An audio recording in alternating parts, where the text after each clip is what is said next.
We're going to cross into London, talk to our correspondent Bénédicte Paviot, who joins us there from outside number 10 in Downing Street, in fact. The fight back then, Bénédicte, notably Starmer set to call for closer European ties.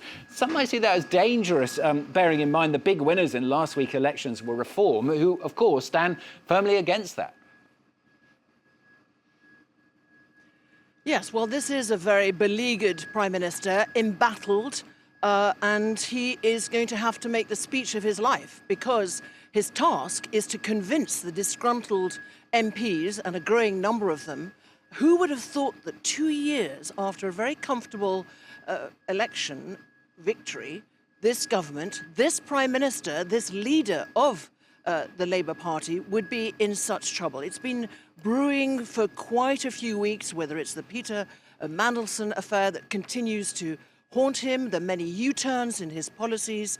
There are a lot of disgruntled people and clearly a lot of disgruntled voters who have switched, as you say, to voting for Reform UK. So it does seem somewhat surprising that the Prime Minister is going to emphasise those closer links, and he's really going to apparently put this at the core of his speech, the closer relationship that he wants with Europe, with the European Union. But I'm told that he will stay within the red lines, that he will not be announcing that the United Kingdom is rejoining the EU or wishes to, or indeed that it will join the customs unions or the single market. No. But that relationship has been warming up under Keir Starmer. We know that there's going to be a summit in Brussels. We don't have the date yet for that. So in that sense, it's not surprising. But the fact that he wants to lead on this is somewhat. We understand also that he's going to talk about fairness, strength through fairness, and that will be a core argument. It will be interesting to see how he fleshes that out. He will be talking also about growth.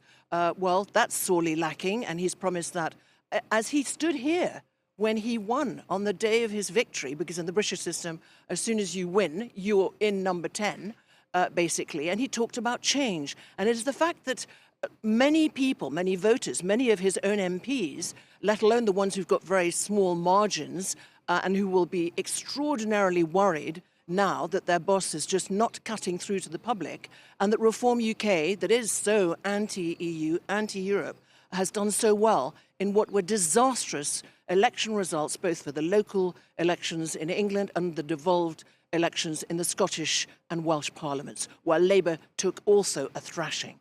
Meanwhile, Bénédicte, as we were talking about with my guest in the last half hour, I mean, the vultures are kind of circulating, aren't they, after those elections? But for now, the big guns, anyway, seem to be holding back in issuing an immediate challenge to Keir Starmer. Well, I think the key words you just used there were "at the moment."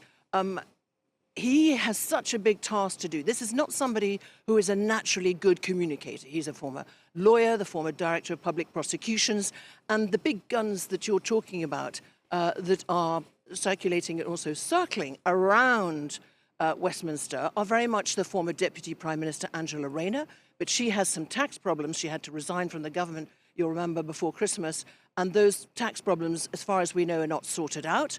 And she did make a move last night by saying that it's just not working, and that really this is the moment. Keir Starmer has got to deliver the goods. She also made it very clear, perhaps unsurprisingly, that she very much believes that Andy Burnham should be allowed to have a chance to stand as a member of Parliament, and that would be obviously a necessary condition if he was, as many in the party would like, to become an MP and set a leadership challenge. And that is where the word timeline is important, because many MPs are minded in the Labour Party for this Prime Minister to announce a timeline of his departure, which would afford him, hopefully, they think, a dignified exit and not look like the Tories that they so decried when they were having a revolving door with prime ministers here, and that Andy Burnham would then have time to settle a bit in Parliament. This could all happen in the coming months, but let's just see. We will carry that speech live on France 24, this crucial, crucial speech. Can Keir Starmer really convince his MPs? If he doesn't, he's in major trouble by the end of today. Bénédicte, thanks very much. Bénédicte Paviot joining us there from Downing Street. And as Bénédicte says, yeah, we will be covering that speech for you, of course. It's due in around about 45 minutes' time, so stay with us for that.